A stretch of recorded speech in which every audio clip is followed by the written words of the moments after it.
Good afternoon friends. स्वागत है आपका अपने YouTube channel study with Ravi Thakur पर। तो इस वीडियो में हम डिस्कस करने वाले हैं वन वर्ड सब्स्टिट्यूशन, और ये वही वन वर्ड सब्स्टिट्यूशन है जो हम डेली बेसिस पे द हिंदू एडिटोरियल वोकैबुलरी के साथ पांच पांच जो हम अलग से डिस्कस करते हैं, 5 वन वर्ड सब्स्टिट्यूशन और 5 इडियम्स और फ्रेजेस।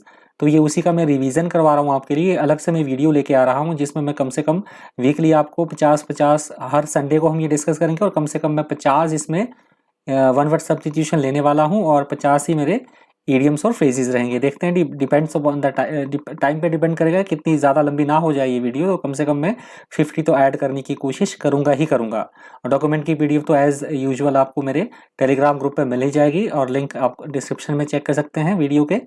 तो फटाफट से शुरुआत करते हैं। हमारा पहला one word substitution agenda. Agenda होता है किसी मीटिंग में डिस्कस करने के लिए कोई कुछ एक पॉइंट्स होते हैं, कुछ एक बातें होती है जो किसी बैठक में डिस्कस की जानी है, उसे बोला जाता है agenda. List of issues to be discussed at a meeting is called agenda. Example आप दे सकते हैं, let us resume the agenda for the debate. कि चलिए जो डिबेट में एजेंडा हमने डिस्कस करना है उसको रिज्यूम करते हैं, उसके बारे में डिस्कस कर लेते हैं। और जितनी बार भी देखिए, पढ़ाई का रूल क्या होता है, जितनी बार भी आप चीज़ों को रिवाइज करोगे, जितनी बार बार बार आप सुनोगे देखोगे, तो उतनी जल्दी आपको चीज़ें जो है वो मेमोराइज होती हैं। जितनी बार ज़्यादा आप रिवीजन करोगे, तो कोशिश किया कीजिए ज़्यादा से ज़्यादा रिवाइज किया कीजिए फटाफट से। दूसरा जो हमारा वन वर्ड सब्स्टिट्यूशन है वो है एंटोमोलॉजी। एंटोमोलॉजी होता है कीट विज्ञान, कीट पतंगों से संबंधित जिसमें अध्ययन किया जाता है, उसे बोला जाता है एंटोमोलॉजी। मतलब कीट पतंगे आदि के बारे में जिसमें हम अध्ययन करते हैं, उस विज्ञान को बोला जाता है entomology. The study of insects is called entomology. Example देख लीजिए, I studied entomology before art school. की आर्ट स्कूल से जो पहले है मैंने एंटोमोलॉजी का जो है वो अध्ययन किया है। थर्ड हमारा वन वर्ड सब्स्टिट्यूशन है प्लेजरिज्म। अब ये प्लेजरिज्म क्या होता है, साहित्यिक चोरी बोला जाता है प्लेजरिज्म को। किसी का आइडिया, किसी का लेख, किसी के साहित्य को चुराना और उसे इस तरह से दिखाना कि वो आपका अपना है, तो उस साहित्यिक चोरी को बोला जाएगा plagiarism. Plagiarism is the theft of another person's writing or ideas and passing them off as one's own is called plagiarism. Example आप देख सकते हैं, plagiarism is an actual crime। Obvious सी बात है, जो प्लेजरिज्म है, साहित्यिक चोरी है, ऑब्वियस सी बात है वो क्या है, एक क्राइम है, जुर्म है। नेक्स्ट हमारा है आर्काइव। आर्काइव होता है जिसमें कि पुराना रिकॉर्ड रखा जाता है, पब्लिक रिकॉर्ड रखा जाता है। गवर्नमेंट कोई पुराना डेटा, आंकड़े कहीं इकट्ठे करके रखती है, उस जगह को बोला जाता है आर्काइव। लेखागार बोलते हैं इसको हिंदी में। The place where public government or historical records are kept is called archive. Example आप देख सकते हैं, the advantage of old archive data. Obvious सी बात है, बिल्कुल जो पुराना डाटा होगा उसका तो एडवांटेज होता ही है, उसका लाभ ऑब्वियस सी बात है मिलता ही है। नेक्स्ट हमारा वन वर्ड सब्स्टिट्यूशन है वेलोसिटी। वेलोसिटी का मतलब होता है किसी भी एक वस्तु का एक डायरेक्शन में वो चल रही है, उसकी उसकी गति, उसका वेग, किस स्पीड से वो चल रही है, किस गति से, किस चाल से वो चल रही है, उसे बोला जाता है velocity. Speed of an object in one direction is called velocity. Example आप देख सकते हैं, the highest velocity attainable by a falling object. किसी फॉलिंग ऑब्जेक्ट की बात हो रही है कि वो गिर रहा है, तो उसकी हाईएस्ट वेलोसिटी, उसकी मैक्सिमम चाल क्या है, गति क्या है, उसकी बात हो रही है जो उसने अचीव की, अटेन की। घासली, घासली का मतलब होता है ऐसी कोई चीज जो बेहद डरावनी हो, हमें एकदम से भयंकर लगे, डरावना सा लगे, उसे बोला जाता है घासली। इन अ threatening manner that is called घासली। Example देख लीजिए, Indeed I suffered a घासली and painful injury.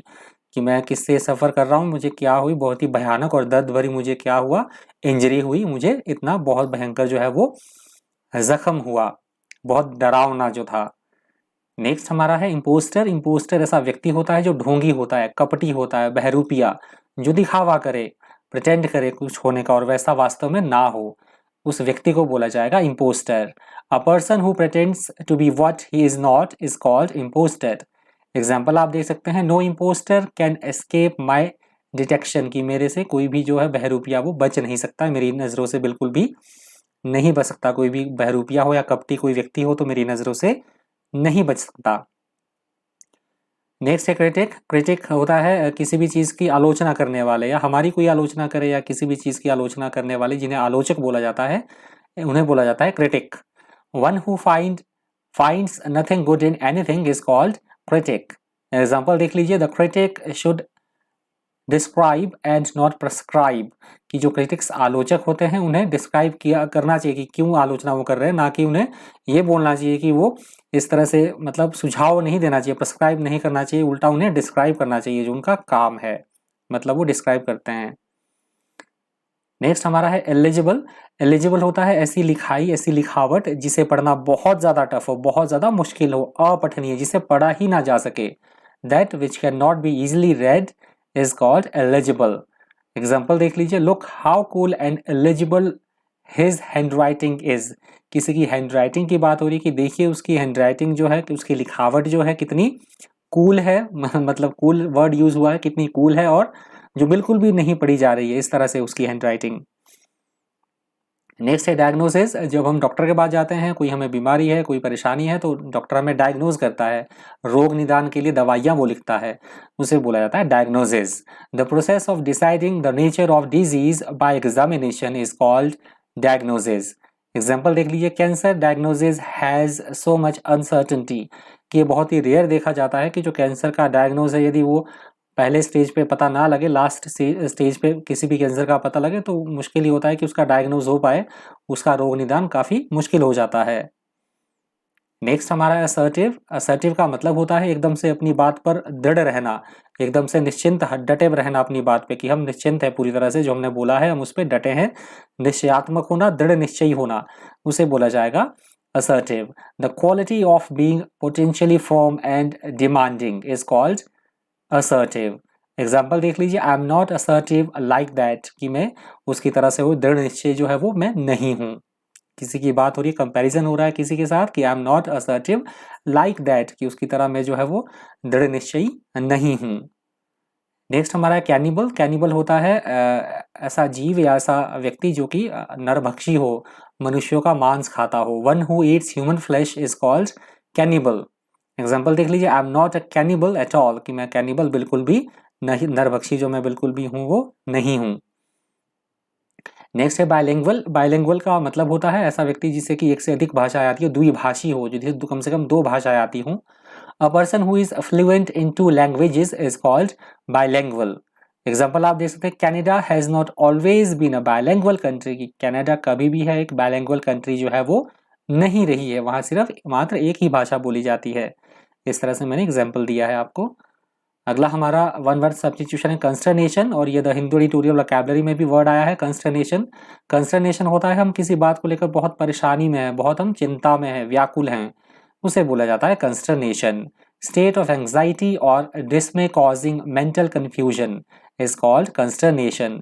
Example आप देख सकते हैं, I can see the consternation in your eyes. रानी की बात हो रही है कि मैं रानी की आईज में जो है पूरी तरह से चिंता देख सकता हूँ, परेशानी में व्याकुलता देख सकता हूँ उसकी आंखों में क्लियरली। नेक्स्ट है हमारा माइजर। माइजर वो व्यक्ति होता है जो कि धन बड़ी ही कंजूसी से खर्च करे, बहुत कंजूस व्यक्ति, उसे बोला जाता है miser. A person who loves wealth but spends a little money as possible is called miser. Example आप देख सकते हैं, what a miser you are, की किसी की बात हो रही है कि तुम कितने कंजूस हो, बहुत कंजूस हो तुम।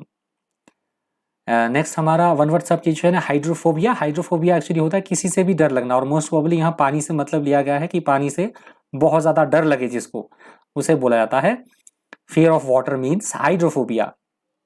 एग्जाम्पल आप देख सकते हैं कि most extreme case of hydrophobia I have ever seen, कि मैंने ऐसा केस देखा, इससे पहले मैंने कभी इस तरह का केस नहीं देखा था कि व्यक्ति को इतने कम पानी से भी क्या लगे, बहुत ज्यादा डर लगे। तो ये मेरे लिए बहुत एक्सट्रीम केस था जो मैंने देखा।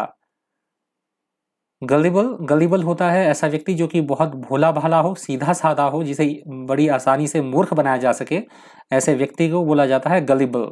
इजिली ड्यूब्ड और fooled is called gullible.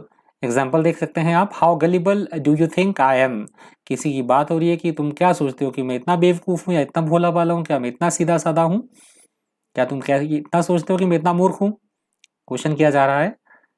Next हमारा है एम्फीबियंस। एम्फीबियंस ऐसे जीव होते हैं जो पानी में भी रह सकते हैं और जमीन पे भी रहते हैं, मतलब जो दोनों में रह सकते हैं, जो जीवित, जल में भी और थल पर भी, उन्हें बोला जाता है उभयचर, और इंग्लिश में बोला जाएगा amphibians. Animals that can live on land and in water is called amphibians. Example देख लीजिए, reptiles and amphibians are full of surprises. Obvious सी बात है, इस तरह के जीव जो एम्फीबियंस होते हैं और जो रेप्टाइल्स होते हैं वो आश्चर्यचकित आश्चर्य से भरे हुए होते हैं। नेक्स्ट है डेप्रिकेट। डेप्रिकेट होता है किसी की घोर आलोचना करना, अपमानित करना, किसी को निंदा करना, क्रिटिसिज्म करना, उसे बोला जाएगा डेप्रिकेट। टू फील और एक्सप्रेस डिसअप्रूवल ऑफ समथिंग और someone is called deprecate. Example देख लीजिए, unfortunately my mother in law's urge to deprecate me is stronger than her urge to inspire me. सास बहू की बात हो रही है कि मेरी जो सास है वो एक बहू बोल रही है कि जो मेरी सास है मुझे मेरे काम को अप्रिशिएट करने के बजाय, मुझे इंस्पायर करने के बजाय मुझे हमेशा क्या करती रहती है, निंदित करती रहती है, मुझे अपमानित करती रहती है, मेरी निंदा करती रहती है। नेक्स्ट हमारा है डेरिलेक्शन। डेरिलेक्शन का मतलब होता है जानबूझकर अपने कर्तव्य से हटना, जानबूझकर अपनी ड्यूटी नहीं करना, कर्तव्य का त्याग करना, उसे बोला जाएगा dereliction. Failing to discharge one's duty willfully is called dereliction। Example आप देख सकते हैं, no policeman was punished for this gross dereliction of duty. कि किसी पुलिस वाले की बात हो रही है कि पुलिस वालों ने जो है वो अपना कर्तव्य त्याग किया और किसी भी पुलिस वाले के खिलाफ किसी भी तरह का कोई एक्शन नहीं लिया गया, मतलब उन्हें पनिश तक इसके लिए नहीं किया गया। नेक्स्ट हमारा बजटिंग। बजटिंग होता है आय व्यय का एक खाका बनाना, कि हम कितना कितना पैसा कहाँ खर्च किया जाना है, किस पे कितना कितना, जिसमें पूरा ये हिसाब किताब रखते हैं, तो उसे बोला जाता है budgeting. The process by which a person or an organization reduces the amount of money it spends is called budgeting. Example आप देख सकते हैं, regular training on result based budgeting would continue. कि जो रेगुलर ट्रेनिंग है, result based जो regular training है budget के ऊपर, वो हमेशा निरंतर जो है वो चलती रहनी चाहिए। नेक्स्ट हमारा है सिमिली। सिमिली का मतलब होता है किसी अन्य वस्तु से समानता दिखाने के लिए प्रयुक्त शब्द, जैसे कोई हाथी जैसा खाता है, या जैसे कोई शेर जैसा तेज दौड़ता है, चीते जैसा तेज दौड़ता है कोई, मतलब हम क्या दिखा, सिमिलैरिटी हम दिखा रहे हैं। जैसे यहाँ पे देखिए मैंने इमेज भी आपके लगाई है, ही एट्स लाइक अ हॉर्स, कि वो कैसे खाता है, घोड़े की तरह खाता है। तो हम क्या कर रहे हैं, किसी की तुलना कर रहे हैं किसी के साथ, that is called simile. Example आप दे सकते हैं, many times simile may contain the word as और लाइक। तो ऑब्वियसली बात है, हम सिमिली की जगह क्या वर्ड यूज कर सकते हैं, एज और लाइक भी हम यूज कर सकते हैं, कि वो इसकी तरह है या इसकी तरह क्या करता है। तो आई होप आपको समझ में आ गया ये वर्ड। नेक्स्ट हमारा है हिस्ट्रियोनिक। हिस्ट्रियोनिक होता है नाटक करना, मतलब दिखावा करना, ड्रामेटिक वे में कुछ काम करना, उसको बोला जाता है हिस्ट्रियोनिक। एग्जाम्पल आप दे सकते हैं, she put on a histrionic display of grief at her ex husband's funeral. किसी नारी महिला की बात हो रही है कि उसके एक्स हस्बैंड का जब फ्यूनरल था तो वो बड़े ही नाटकीय अंदाज में उसने जो है दुख व्यक्त किया, मतलब वो दुखी नहीं थी परंतु उसने दुखी होने का जो है वो नाटक किया। नेक्स्ट हमारा है होर्डिंग। होर्डिंग का मतलब होता है आवश्यकता से अधिक किसी चीज को जमा करना, जमाखोरी, उसको बोला जाएगा hoarding. To secretly store more than what is allowed is called hoarding. Example आप दे सकते हैं, already there are signs that people are hoarding gold. कि इस तरह के संकेत ऑलरेडी वहां पे हैं कि लोग जो है वो सोने की क्या कर रहे हैं, जमाखोरी जो है लोग सोने की कर रहे हैं, ऑलरेडी इस तरह के संकेत हैं। अगला हमारा शब्द है इनफैलिबल। इनफैलिबल का मतलब होता है अचूक, रामबाण दवा, या अचूक होना जिसका कोई तोड़ ही ना हो, मतलब गलती ना के बराबर करना, करना ही ना, that is called infallible. One who does not make mistake is called infallible. Example देख लीजिए, there is no infallible remedy to these problems. किन्हीं समस्याओं की बात हो रही है कि इन समस्याओं की कोई भी जो है स्थायी समाधान, अचूक उपाय इसका नहीं है। नेक्स्ट हमारा है टेस्टिमोनियल। टेस्टिमोनियल होता है शंसापत्र, जो एक एम्प्लॉयर के द्वारा एक एम्प्लॉय को दिया जाता है ड्यूरिंग, कि उसने किस तरह से काम किया जब वो काम करता था उस एम्प्लॉयर के पास, और रिटर्न में स्टेटमेंट देता है एम्प्लॉयर, उसको बोला जाता है टेस्टिमोनियल। और return statement about someone's character usually provided by an employer is called testimonial. Example आप देख सकते हैं, besides comments you can also enter a testimonial और अदर्स। की कमेंट के अलावा तुम टेस्टिमोनियल या कुछ इस तरह से अलग भी चीजें जो है वो मेंशन कर सकते हो। नेक्स्ट हमारा है हिंडरलैंड। हिंडरलैंड होता है प्रदेश का भीतरी क्षेत्र, जो कि मतलब समुद्र तट से या नदी नाले से दूर हो, भीतरी प्रदेश को बोला जाता है hinterland. Hinterland parts of a country behind a coast or a river bank is called hinterland. Example आप देख सकते हैं, as the sunset animals moved away from the coast and into the distant hinterland. तो obvious सी बात है, जैसे ही सूरज जो है वो अस्त हो जाता है, एनिमल्स जो है नदी किनारों से हटकर कहाँ चले जाते हैं, भीतरी प्रदेशों में वो चले जाते हैं। नेक्स्ट हमारा है फाउंडलिंग। फाउंडलिंग वो शिशु होते हैं, बच्चे होते हैं जिन्हें उनके माँ बाप के द्वारा त्याग कर दिया जाता है। जो अनाथ बच्चे होते हैं, परित्यक्त शिशु, उन्हें बोला जाता है foundling. An abandoned child of unknown parents who is found by somebody is called foundling. Example आप देख सकते हैं, he had no other, he was a foundling, कि उसके पास और कोई भी नहीं है, उसका और कोई नहीं है, वो क्या है, एक अनाथ बच्चा है। नेक्स्ट हमारा है जर्नलिज्म। ये तो सभी जानते हैं, पत्रकारिता, जर्नलिज्म का जमाना है आजकल। तो जर्नलिज्म तो बड़ा कॉमन सा वर्ड है। Art of writing for newspaper and magazines is called journalism. Example आप देख सकते हैं, degree programs in journalism are offered by universities. तो कई सारी यूनिवर्सिटी जो हैं वो डिग्री प्रोग्राम्स जो हैं वो ऑफर करती हैं, किसमें, जर्नलिज्म में, पत्रकारिता में। नेक्स्ट हमारा है पंटर। पंटर वो व्यक्ति होता है जो जुआ खेलता है, सट्टा लगाता है, गैम्बलिंग करता है, उसे बोला जाता है punter. A person who gambles और बेट्स इज कॉल्ड पंटर। मतलब जो जुआ खेलता है, इस तरह का जो सट्टा लगाता है, उसे बोला जाता है पंटर। नेक्स्ट हमारा है अजाइलम। अजाइलम का मतलब होता है जहाँ पे कि शरणार्थी जो होते हैं वो शरण लेते हैं, रिफ्यूजीज जो होते हैं जहाँ वो रहते हैं, जिस जगह पर वो रहते हैं, उसे बोला जाता है asylum. Place that provide refugee is called asylum. Example आप देख सकते हैं, refugees were seeking political asylum in Britain. कि रिफ्यूजीज की बात हो रही है, शरणार्थियों की ही बात हो रही है कि वो पॉलिटिकल जो अजाइलम है, पॉलिटिकल शरण वो चाह रहे हैं ब्रिटेन में।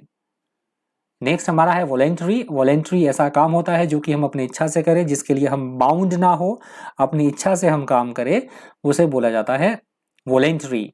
Doing something according to one's own free will is called voluntary. Example देख लीजिए, since retiring from the company she done voluntary work for a charity.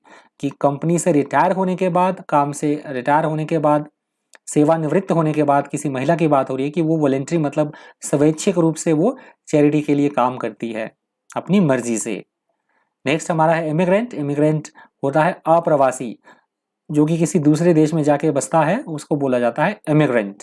A foreigner who settles in a country is called immigrant. Example देख लीजिए, there is a large Indian immigrant population. किसी जगह की बात हो रही है कि वहां पे बहुत बड़ी संख्या में जो अप्रवासी भारतीय रहते हैं, मतलब उसकी पॉपुलेशन वहां पे बहुत ज्यादा है। नेक्स्ट हमारा है पेंट्री। पेंट्री होता है रसोई भंडार, जहां पे कि खाने पीने की वस्तु रखी जाती है, खाना बनाया जाता है, उसे बोला जाता है पेंट्री।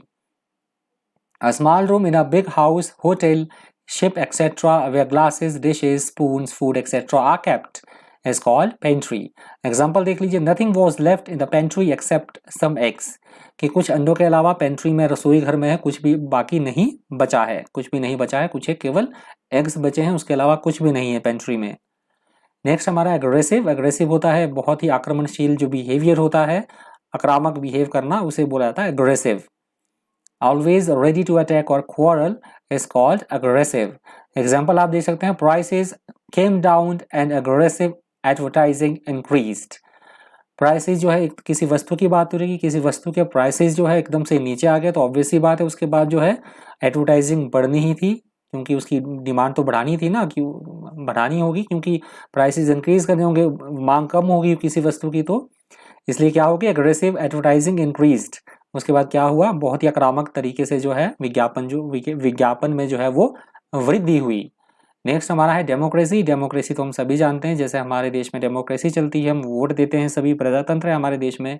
तो आई होप आपको समझ आ गया होगा गवर्नमेंट। और ये बड़ा ही पुराना एक डायलॉग है, या डायलॉग मतलब पढ़ा होगा आप, सेंटेंस आपने ये बहुत पहले भी 7वीं 8वीं 10वीं तक बड़ा पढ़ा होगा आपने वर्ड, ये government of the people, by the people and for the people, तो उसे बोला जाता है डेमोक्रेसी।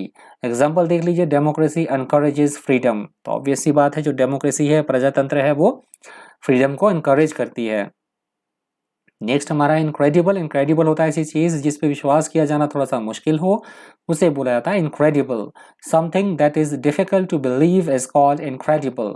एग्जाम्पल आप देख सकते हैं, I can't get over how incredible the human world is, कि मैं अभी तक यही नहीं समझ पा रहा हूं कि ह्यूमन जो ये वर्ड है, संसार जो है, कितना अविश्वसनीय है।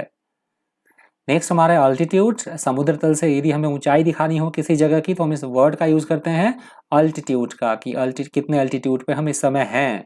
The height of object above sea level is called altitude. Example आप देख सकते हैं, most people don't sleep well at altitude, कि काफी सारे जो लोग होते हैं जिन्हें की हाइट में सांस लेने की दिक्कत होती है, कई सारी दिक्कतें हो सकती हैं, तो कई लोग जो हैं वो सो नहीं पाते हैं हाई ऑल्टीट्यूड पर। नेक्स्ट हमारा है नेबरहुड। नेबरहुड होता है, सभी को पता है, पड़ोस। हमारे आस पड़ोस में क्या क्या चीजें हैं तो उसे बोला जाता है अपने आस पड़ोस को बोला जाएगा neighbourhood. Group of people living together in the same locality is called neighbourhood. Example आप देख सकते हैं, he was reluctant to leave the neighbourhood of London. किसी व्यक्ति की बात हो रही है कि वो लंदन के जो उसका आस पड़ोस था उसे छोड़ने के लिए वो बिल्कुल भी तैयार नहीं था। नेक्स्ट हमारा है एडिबल। एडिबल ऐसी चीजें होती हैं जिसे हम खा सकें, हमारे खाने योग्य चीजें, उसे बोला जाता है edible. Fit to be eaten is called edible. Example देख लीजिए, now I cooked a perfectly edible meal, कि अब मैं जो है ये सक्षम हो गया हूं एक परफेक्टली खाने लायक भोजन बनाने के लिए। नेक्स्ट है नेपोटिज्म। नेपोटिज्म होता है अपने ही परिवार वालों को फायदा पहुंचाते रहना, भाई भतीजावाद, कुनबा परिस्थिति, उसको बोला जाता है nepotism. Unfair advantages for members of one's own family is called nepotism. Example देख लीजिए, he was guilty of nepotism and corruption, कि वो गिल्टी है किसका भाई, नेपोटिज्म और करप्शन का, उसे क्या पाया गया, दोषी पाया, भाई भतीजावाद और कुनबा परिस्थिति का उसको दोषी पाया गया। नेक्स्ट हमारा है ओरेटर। ओरेटर एक प्रोफिशिएंट स्पीकर होता है जो पब्लिक के बीच में बड़े फर्मली तरीके से बोलता है, उसे बोला जाता है orator. A proficient public speaker is called orator. Example देख लीजिए, the orator delivered his speech effectively, कि ओरेटर ने जो है, वक्ता ने जो है अपनी स्पीच जो है बड़े ही प्रभावशाली ढंग से दी, डिलीवर की या भाषण दिया। नेक्स्ट है हमारा ओमनिवोरस। ओमनिवोरस होता है ऐसे जानवर, ऐसे जीव जो सर्वभक्षी हो, सब वेजिटेबल भी खाते हो और मीट भी खाते हो, दोनों चीजें खा, मांसाहारी भी हो और शाकाहारी भी हो, ऐसे जीव को बोला जाता है omnivorous. One who eats both vegetables and meat is called omnivorous. Example देख लीजिए, omnivorous are able to eat animal और वेजिटेबल फूड। तो ऑब्वियस ही बात है, जो ओमनिवोरस होंगे वो योग्य होते हैं एनिमल और वेजिटेबल दोनों फूड को खाने के। नेक्स्ट हमारा है बेनिफिशियरी। बेनिफिशियरी वह व्यक्ति होता है जिसे किसी तरह का कोई लाभ मिलना हो, जो लाभ प्राप्त करता हो, लाभार्थी हो, उसे बोला जाएगा beneficiary. One who gains benefits from something is called beneficiary. Example देख लीजिए, he was the chief beneficiary of his father's will, कि वो अपनी पिता की वसीयत का जो है वो मुख्य लाभार्थी है कानूनी तौर पर। नेक्स्ट हमारा एक्सटेम्पोरी। एक्सटेम्पोरी होता है तत्कालिक, एकदम से, मतलब बिना किसी तैयारी के भाषण देना, विदाउट प्रिपरेशन बोलना कहीं पर, उसे बोला जाता है extempore. Spoken or done without preparation is called extempore. Example देख लीजिए, an extempore meeting was called without notice, कि बिना किसी नोटिस के दिए बिना एक मीटिंग जो है वो अचानक ही तत्कालीन ऑर्गेनाइज की गई। नेक्स्ट हमारा वर्ड है आर्टिकुलेट। आर्टिकुलेट होता है अपनी, जो हम बोल रहे हैं बड़े ही फ्लुएंटली तरीके से बोलना और बड़ी क्लियर स्पीच में बोलना, अपनी बात को इस तरह से रखना, that is called articulate. Rani was very articulate with her presentation, तो रानी जो है प्रेजेंटेशन दे रही थी और अपनी प्रेजेंटेशन को देने में वो बड़ी ही आर्टिकुलेट थी, बड़ी ही उसने फ्लुएंटली तरीके से और बड़ी ही क्लियरली वे में अपनी जो है प्रेजेंटेशन वो पेश की। नेक्स्ट हमारा है ओपेक। ओपेक होता है पारदर्शी, ऐसी चीज जिसपे कि प्रकाश मतलब आर पार ना गुजर सके, अपारदर्शी जिसके हम आर पार ना देख सकें, उसे बोला जाता है opaque. Through which light can not pass is called opaque. Example आप देख सकते हैं, Jack's tinted car windows appear opaque to everyone outside the car, कि जैक की जो टिंटेड कार जो है विंडोज थी, ये क्या था इसमें, वो मतलब appear opaque to everyone outside the car, जो कार से बाहर था वो उसे अंदर जो है वो नहीं दिखाई देता था उसके अंदर। नेक्स्ट हमारा सिडोनिम, सिडोनिम होता है उपनाम, ये इंपॉर्टेंट है, पी से प्रोनाउंस नहीं करेंगे, इसको करेंगे सोडेनिम, सोडेनिम, एस डी एन और वा एन एम, कैसे देखेंगे कौन कौन सा लेटर लेंगे, एस डी एन और एम, सोडेनिम। सोडेनिम होता है किसी का उपनाम, जैसे निकनेम, किसी के बहुत सारे कोई नाम बदल बदल कर रहता है, तो उस व्यक्ति को बोला जाएगा कि वो किस उपनाम से रह रहा था, किस सिडोनिम से वो रह रहा था। To write under a different name is called pseudonym. Example देख लीजिए, often a fugitive, Aman Roy was one of the many pseudonyms he adopted to avoid arrest. इस एक भगौड़े की बात हो रही है कि एमन रॉय, वो भगौड़ा ज़्यादातर एमन रॉय नाम का यूज़ करता था, मतलब पुलिस से बचने के लिए कि वो गिरफ्तार ना किया जाए, तो मोस्ट प्रोबेबली ज़्यादा से ज़्यादा वो एमन रॉय जो है वो नाम यूज़ करता था। एक भगौड़े की बात हो रही है, फ्यूजिटिव होता है भगौड़ा। नेक्स्ट हमारा नोटोरियस, नोटोरियस होता है जो कि अपने गलत कामों के लिए कुख्यात हो व्यक्ति, एक होता है फेमस, एक होता है नोटोरियस। नोटोरियस होता है जो कि अपने गलत कामों के लिए कुख्यात हो, उसे बोला जाएगा notorious. A person who is well known in an unfavourable way is called notorious. Example देख लीजिए, the company is notorious for paying its bill late. किसी कंपनी की बात हो रही है कि वो कुख्यात है, जो अपने बिल से वो टाइमली पे नहीं करती है कंपनी, तो इसके लिए कंपनी जो है वो कुख्यात है। 50 तक ही रखता हूँ। और लास्ट हमारा 50वां जो वन वर्ड सब्स्टिट्यूशन है वो है मेडन स्पीच। मेडन स्पीच होता है अपना पहली बार भाषण देना कहीं पे, मेडन स्पीच उसे बोला जाता है, पहली बार भाषण देना कहीं पे, that is called maiden speech. The first speech made by a person is called maiden speech. I am most grateful for the opportunity to make my maiden speech in this debate.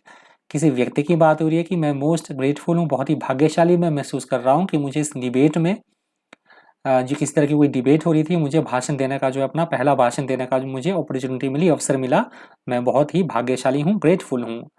तो इतना ही रखते हैं 50, नहीं तो video जो है वो ज़्यादा लंबा हो जाएगा। नेक्स्ट 50 हम इस हफ्ते जो डिस्कस करेंगे द हिंदू एडिटोरियल के साथ, वो हम नेक्स्ट संडे जो है वो डिस्कस कर लेंगे, पूरे 50 के 50 वन वर्ड सब्स्टिट्यूशन। तो अब इसके बाद मैं एक और वीडियो अपलोड करने वाला हूँ, आपको शाम तक मिल जाएगी, अभी मिल जाएगी या कल तक मिलेगी, जो होगी हमारी ईडियम्स और फ्रेजेस की। उसमें भी हम 50 ईडियम्स और फ्रेजेस डिस्कस करने वाले हैं, जो हमने ऑलरेडी डिस्कस कर लिए हैं द हिंदू वोकैब के साथ। तो इस वीडियो में इतना ही। प्लीज़ वीडियो को ज़्यादा से ज़्यादा लाइक कीजिएगा, आपसे एक रिक्वेस्ट है, ज़्यादा से ज़्यादा प्लीज़ वीडियो को लाइक कीजिएगा, हो सके तो ज़्यादा से ज़्यादा शेयर भी कर दीजिएगा वीडियो को। इस वीडियो में इतना ही। इसी तरह के इन्फॉर्मेटिव वीडियोज़ के लिए बन रही है चैनल पर। Thank you, thanks for watching.